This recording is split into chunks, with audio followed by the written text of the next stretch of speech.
Children, good morning teacher. ఈరోజు మన బాడీలోని parts గురించి మనం తెలుసుకుందామా? yes teacher.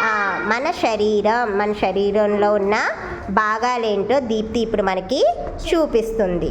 Head, ear, eyes, nose, mouth, teeth, tongue, neck, chest, stomach, hands, fingers, leg,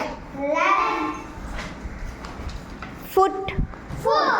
very good Deepthi. ఇప్పుడు ఇవి ఇంగ్లీష్లో బాడీ పార్ట్స్ గురించి తెలుసుకున్నాం కదా, తెలుగులో వీటిని ఏమంటారో మనం చూద్దాం. దీప్తి, తెలుగులో కూడా చెప్తావా? Very good. తల, చెవి, కన్ను, ముక్కు, నోరు, దంతాలు, నాలుక, మెడ, ఛాతి భాగం, కడుపు, చేతులు, చేతి వ్రేళ్ళు, కాళ్ళు, పాదం. Very good Deepti.